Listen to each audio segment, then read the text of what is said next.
నమస్తే సార్, నేను మనూరే కరవదే మాది. నేను మీకు తెలిసిన అమ్మాయిని. నేను యూట్యూబ్ స్టార్ట్ చేశాను.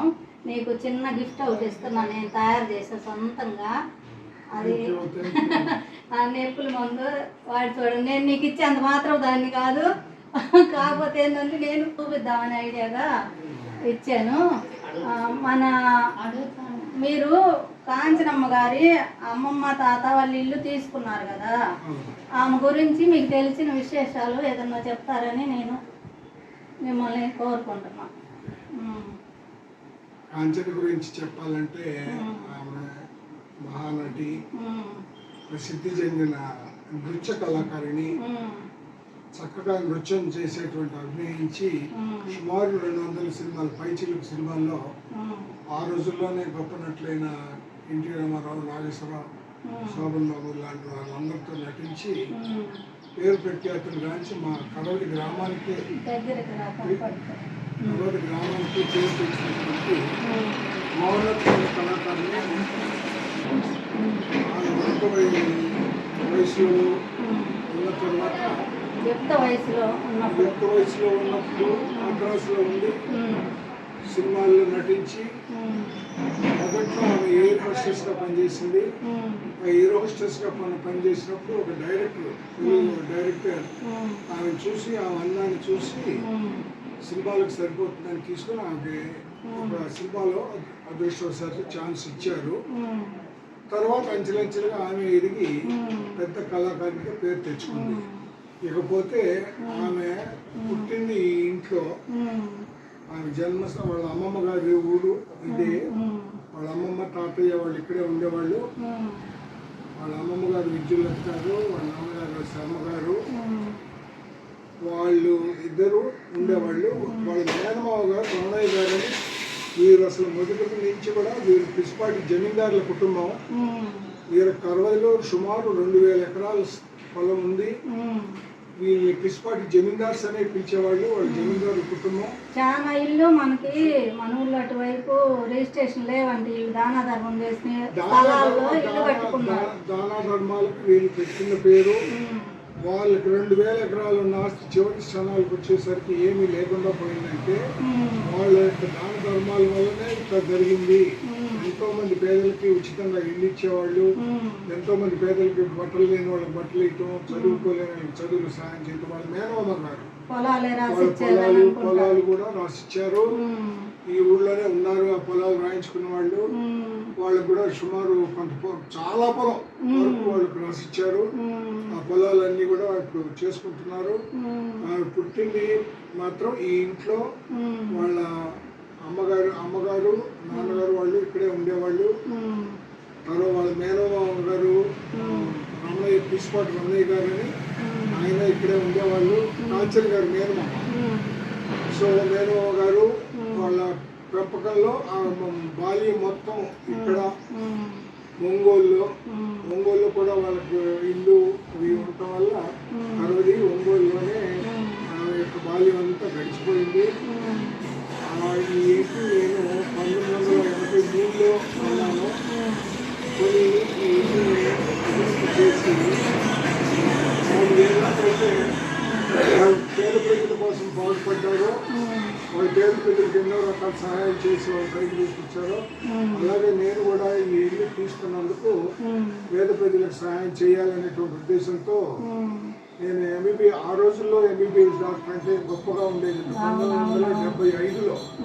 1975లో గొప్ప MBBS డాక్టర్ అని పేరుగా ఉండి అందరూ పట్టణ ప్రాంతాల్లో వైద్యం చేస్తున్నా కూడా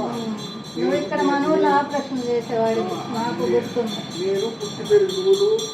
ఈ ఊరికి నేను ఏదైనా చెయ్యాలి, నేను చదువుకుంది ఈ ఊళ్ళో, నేను పుట్టింది ఈ ఊళ్ళో అనే ఉద్దేశంతో అదిగాక నాకు అదృష్టవశాత్తు ఇటువంటి ఇల్లు నాకు లభించటం, దేవుడు నాకు ప్రజలకు సేవ చేయటం కోసం ఇచ్చాడు అనిపించింది.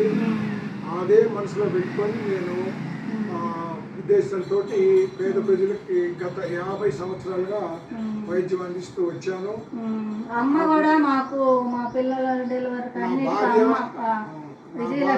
నా భార్య డాక్టర్ విజయలక్ష్మి గారు, మేమిద్దరం కలిసి ఆమెకి ఒంగోలులో చాలా స్థితిమంతురాలైనా కూడా అవును. ఆమె కరవదిలో నా కోసం వచ్చి ఈ పల్లెటూరులో కరెంటు కూడా లేని రోజుల్లో కరవదిలో వచ్చి మేము ఇద్దరం కలిసి సుమారు ఎన్నో వేల ఆపరేషన్లు ఆ వేల కాన్పులు చేయడం జరిగింది.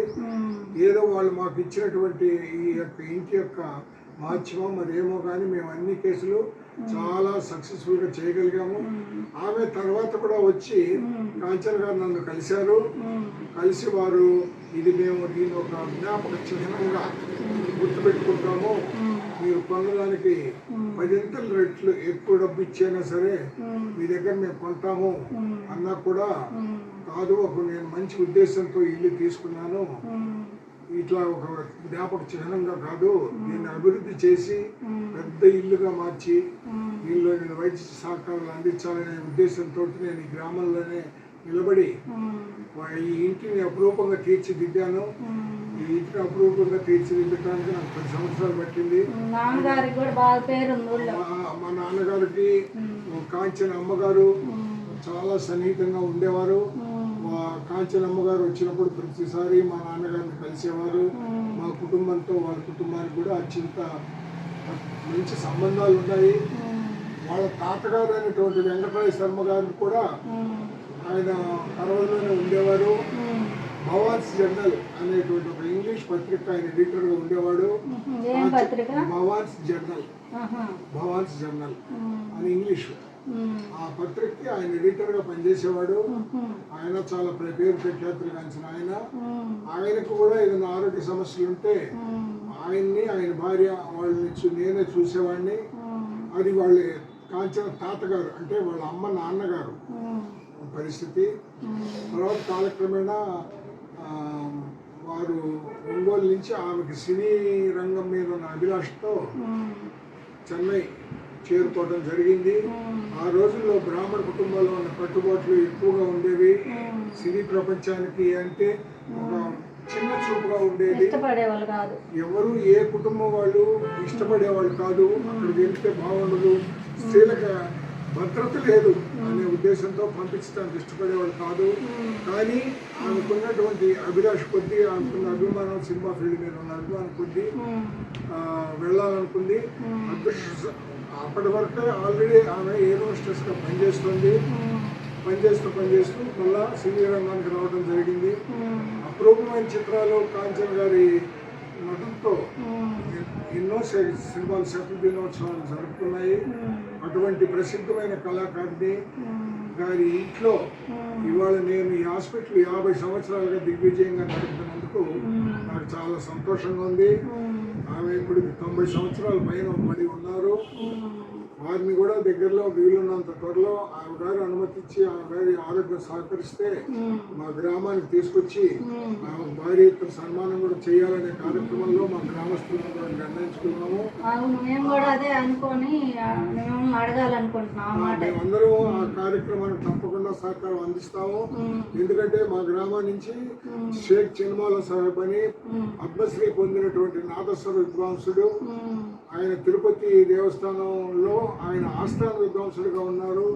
అతను కూడా మా కరవది గ్రామం నుంచి వచ్చినటువంటి గొప్ప విద్వాంసుడు.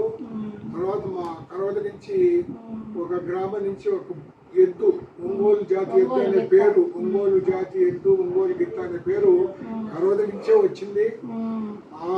ఆ ఎద్దు పెంపకంలో మా నాన్నగారి పాత్ర ఎక్కువగా ఉంది.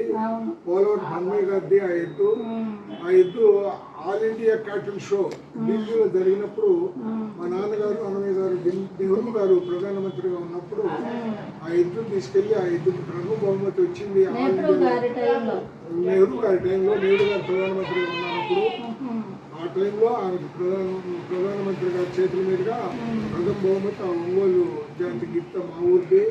అలాగే ఆ గిత్తలకి ఒంగోలు గిత్తలు అనే పేరు ప్రపంచ ప్రఖ్యాతి కాంచిపోయింది. బ్రెజిల్ దేశంలో వాళ్ళు తీసుకెళ్లి కొనుక్కెళ్ళి వాళ్ళ దేశంలో దాన్ని పెంచుకొని దాని ద్వారా ఆ జాతి పశువులకి ఆ జాతి ఎద్దులు డెవలప్ చేసుకున్నారు.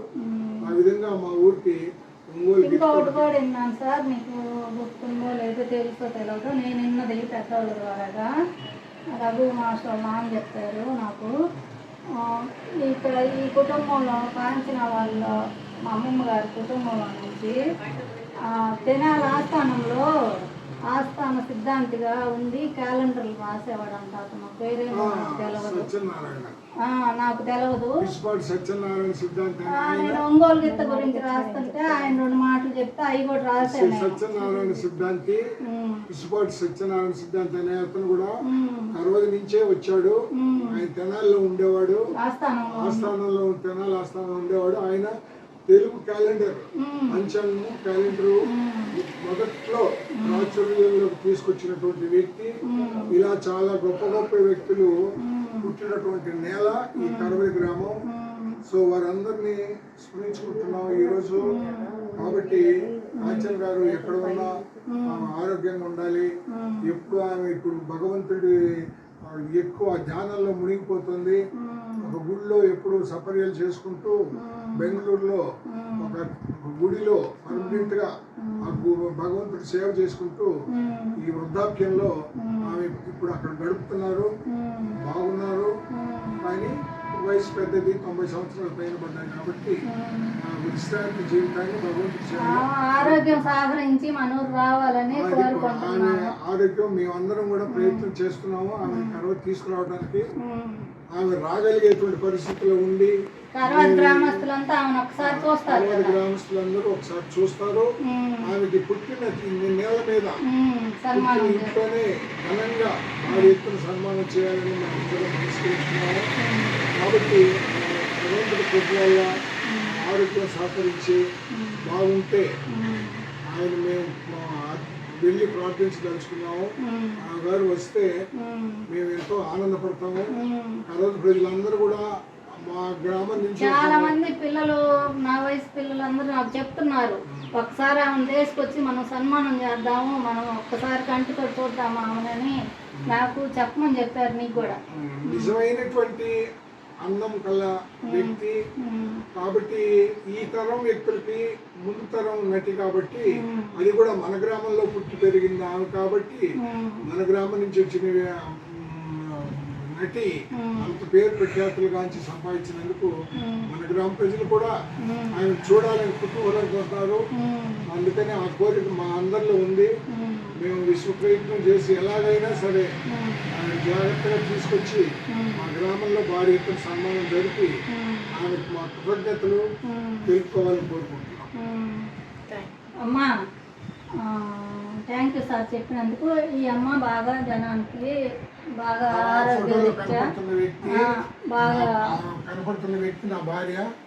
ఆ ఒంగోలు వాస్తవ్యురాలైనా కూడా వాళ్ళకి ఎన్నో వస్తువులు ఉన్న బిల్డింగ్స్ ఉన్నా కూడా మేము ఉన్న పెంకుటింట్లో ఉంటుంటే పెంకుటింట్లో ఉన్నా కూడా ఆమె వచ్చి 4 ఆడపిల్లల మధ్యన ఒకటే కూతురు. ఆమె పెద్ద కుటుంబంలో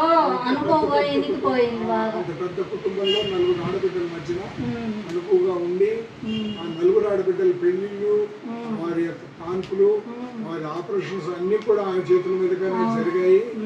మా కుటుంబంలో మలిసిపోయి మమేకమైన వ్యక్తిగా మా అత్త మామల్ని కూడా చాలా బాగా చూసుకుంటూ ఆమె కృతజ్ఞతలు అయింది. ఆమెకి స్వర్గంలో ఎక్కడున్నా మన నమస్సమాంజలి అర్పించుకుంటున్నాం. అమ్మ నాన్న ఫోటో ఉంది అక్కడ, ఫోటో తీసుకొని వీడియో తీసుకొని అంతా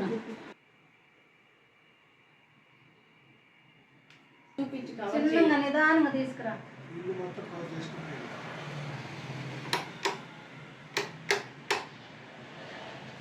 బయట కూడా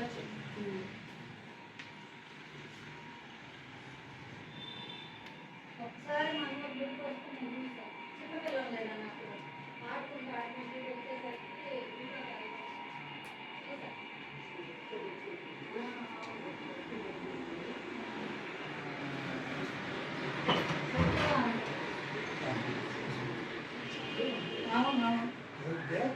అవును పట్టుకుంటే కందిపోయేటట్టు ఉంటుంది.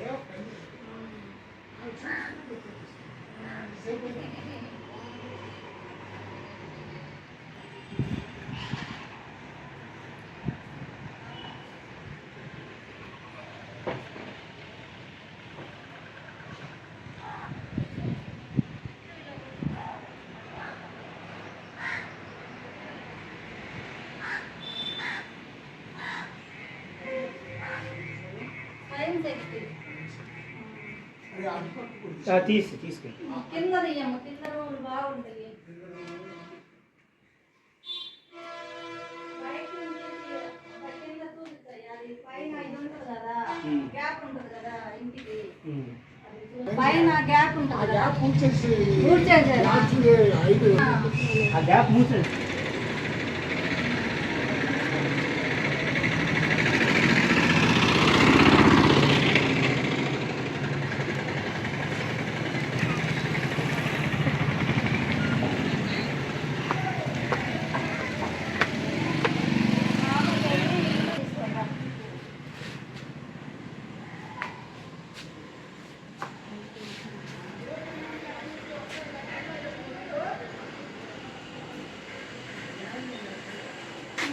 పొలం పడా ఇది తెలిసిపోయింది. ఇంకా దగ్గర ఉంది.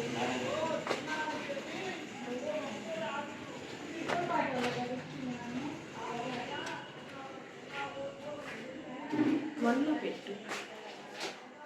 వన్లో నేను ఉంది. వన్లో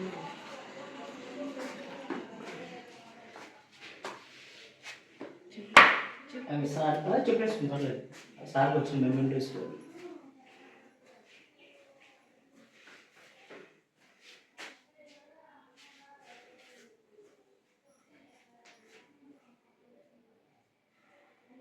ఇంకా చాలా సీన్స్ ఉంది. దాని లాక్ లేదు, మ్యూజియంలో ఉంటుంది.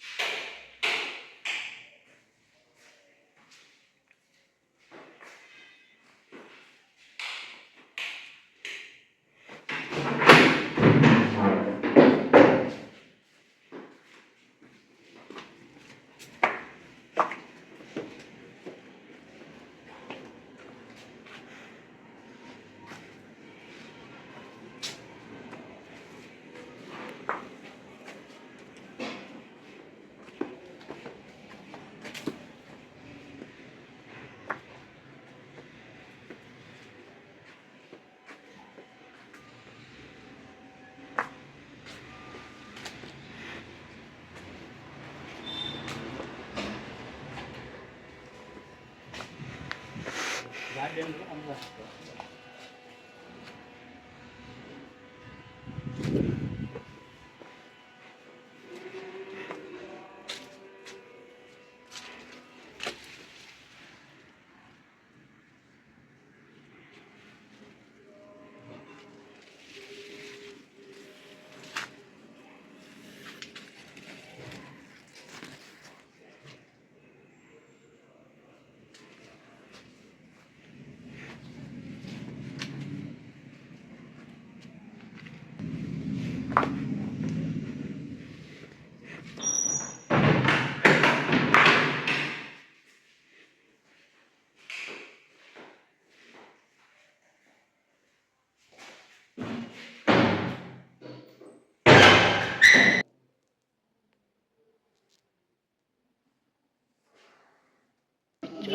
కూర్చోవడం లేదా మొంగోలు పెట్టి కార్యక్రమం అక్కడ తీయటం వాళ్ళ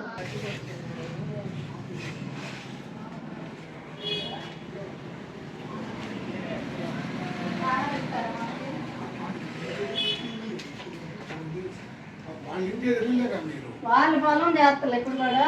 వాళ్ళ సార్ ఇప్పుడు మాకు నువ్వు టైము మీ బిజీ లైఫ్లో కొంచెం టైం మాకు అవకాశం ఇచ్చి మాతో మాట్లాడినందుకు చాలా థ్యాంక్స్ అండి.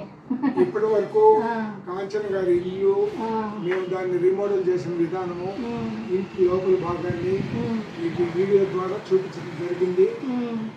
ఇది మాత్రం కాంచన గారు పుట్టిన స్థలం అనేటువంటిది ఒక గొప్ప జ్ఞాపకం, అలా గుర్తుంచుకోండి.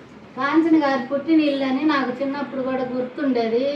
వాళ్ళ అమ్మ, వాళ్ళ చెల్లెలు, వాళ్ళ తాత వాళ్ళు అందరూ నాకు, వాళ్ళ మేనమామలందరూ నాకు చిన్న వయసు ఇంతప్పుడే నాకు కొంచెం అవగాహన ఉంది.